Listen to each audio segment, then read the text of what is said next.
Hello, hi. എല്ലാ സൗഹൃദങ്ങൾക്കും സ്വാഗതം. മനസ്സിലും മുറ്റത്തും ഏറ്റവും മനോഹരമായ പൂക്കളം തീർത്തുകൊണ്ട് ഒരു ഉത്രാടപ്പുലരി വിരുന്നെത്തുകയായി. ഒന്നാം ഓണം, ഉത്രാടം, കുട്ടികളുടെ ഓണം എന്നാണ് പൊതുവെ പറയാറുള്ളത്. കുട്ടികൾ ഓണാഘോഷത്തിൽ മുഴുകുമ്പോൾ മുതിർന്നവർ നാളെ തിരുവോണ സദ്യയ്ക്കുള്ള സാധനങ്ങളൊക്കെ സ്വരൂപിക്കാനായി ഉത്രാടപ്പാച്ചിലാണ്. നാടും നഗരവും ഒരുങ്ങുന്ന ദിവസം എല്ലാ മനുഷ്യരുടെയും മനസ്സ് നിറയുകയും കീശ കാലിയാവുകയും ചെയ്യുന്ന ഉത്രാടപ്പാച്ചിൽ.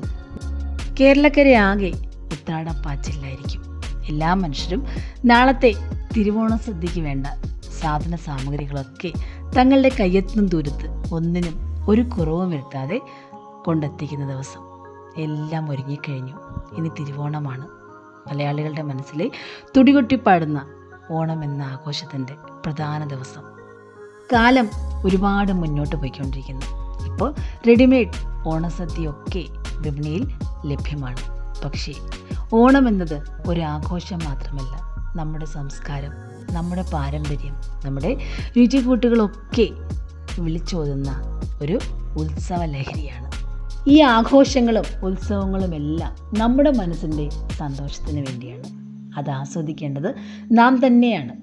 റെഡിമെയ്ഡ് ആഹാരങ്ങളിലല്ല, മറിച്ച് നമ്മുടെ വീടിൻ്റെ പൊട്ടിച്ചിരികളിൽ അച്ഛൻ, അമ്മ, മുത്തശ്ശൻ, മുത്തശ്ശി, കുട്ടികൾ, ഓണക്കളികൾ, ഓണസദ്യ, അത്തപ്പൂക്കളം, ഇതിലൊക്കെ ആസ്വദിച്ച് വേണം ഓണം ആഘോഷിച്ച് മടങ്ങാൻ. നമ്മുടെ വീട്, അവിടുത്തെ തൊടികൾ, തുമ്പപ്പൂക്കൾ, അത്തപ്പൂക്കളം, ഊഞ്ഞാലൊക്കെ നമ്മളെ പ്രതീക്ഷിച്ച് ഇങ്ങനെ കാത്തിരിക്കുകയാണ്. ഓണം വരുമ്പോൾ നാം എത്തുമെന്നുള്ള പ്രതീക്ഷയോടെ നമ്മുടെ പ്രിയപ്പെട്ടവർക്കൊപ്പം എല്ലാവരും കാത്തിരിക്കുന്നു. ഓണം ഒത്തൊരുമയുടെ ആഘോഷമാണ്.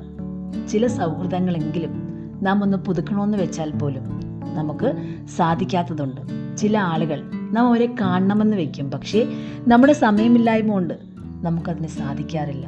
അങ്ങനെയുള്ള ബന്ധങ്ങളൊക്കെ ഈ അവസരത്തിൽ പുതുക്കിക്കൊണ്ട് ജീവിതയാത്രയിൽ മനോഹരമായി നമുക്ക് മുന്നോട്ട് പോകാൻ സാധിക്കട്ടെ. എല്ലാവർക്കും ഉത്രാട ദിനാശംസകൾ.